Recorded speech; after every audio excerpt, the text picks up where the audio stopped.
Could you afford a costly ticket for making one simple decision not to wear your seatbelt? Although a ticket is not the only reason to wear a seatbelt, it could be considered a lifesaver in some serious situations. Many people all around the world refuse to wear their seatbelt no matter what distance they are traveling. A lot of people also do not understand the importance of wearing their seatbelt, therefore they do not strap up before driving off.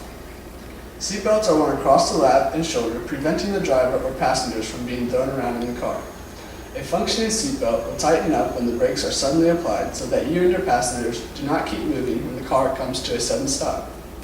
If a person is not wearing a seatbelt during a collision, they are likely to be ejected from their seat and propelled forward, hitting the steering wheel, dashboard, or windshield. The belief that a seatbelt can prevent you from escaping out of your car when you have been in an accident has been considered by many, but a proven fact states that the safest place to be after an accident is inside your car with your seatbelt fastened. We have all heard the catchy phrase, click it or take it. Even though it sticks in our head, many people never think about buckling up before driving anywhere. Although there is no federal law stating that a person must buckle up each time in a vehicle, 49 states have already passed such laws that require children and adults to wear their seatbelts. 32 of those states have primary seatbelt laws that allow an officer to pull drivers over and give a ticket to anyone in the car who is not wearing their seatbelt.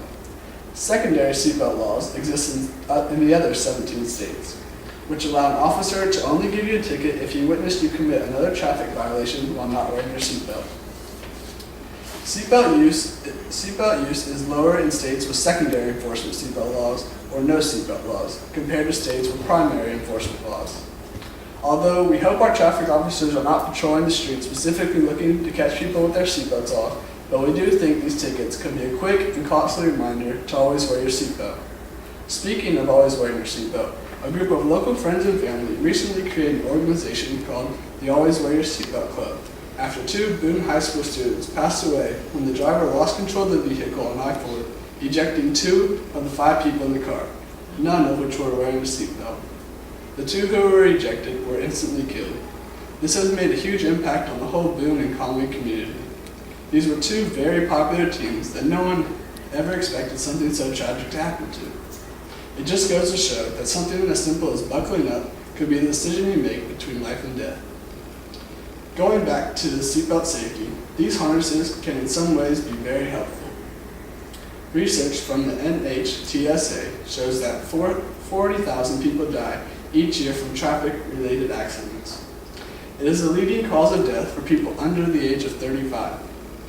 Seatbelt statistics have proven that more than half of these lives could have been saved if only the victims were wearing seatbelts. A few ways these stats can be lowered is if people took a few extra seconds to properly fasten their seatbelts and made sure that all passengers are buckled up. Many people have the excuses, oh, that would never happen to me, or it's only right around the corner. But a proven fact states that almost 80% of traffic deaths occur within 25 miles of a person's home who was driving at speeds less than 40 miles per hour. The first car I purchased was a 1964 Chevrolet Bel Air. It did not come with seatbelts. The law in Florida on seatbelts in classic cars is that any make after 1968 must have seatbelts in it. My car being 1964, it was not mandatory for it to have seatbelts.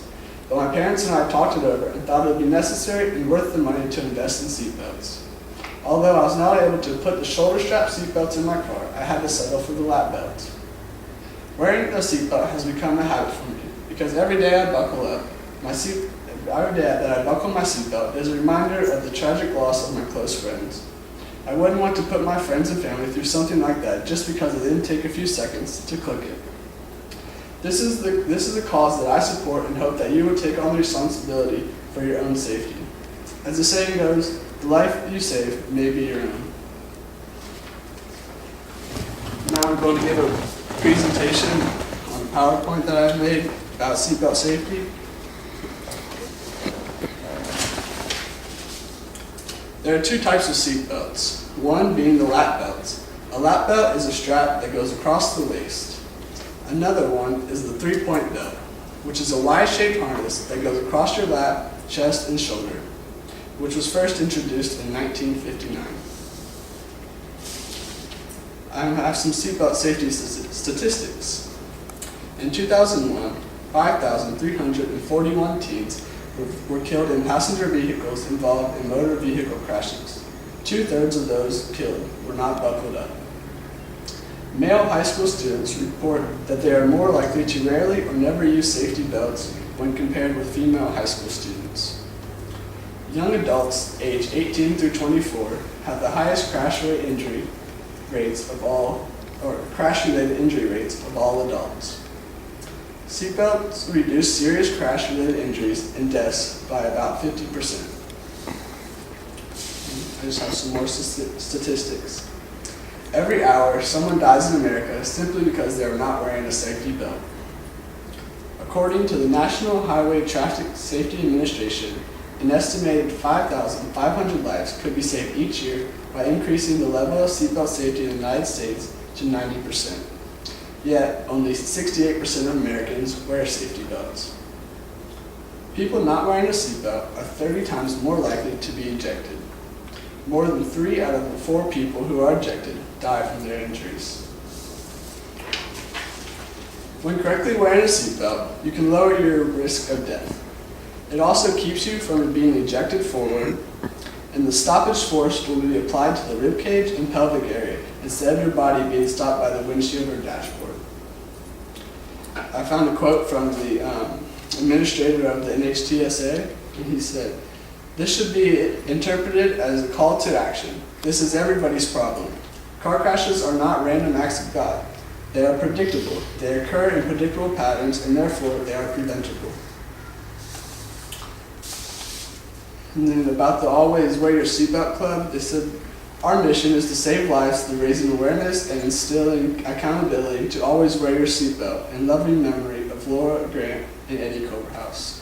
And just here's the logo that's been going around that's very popular. You see it on the back of cars, everything just in memory. That's it. Thank you.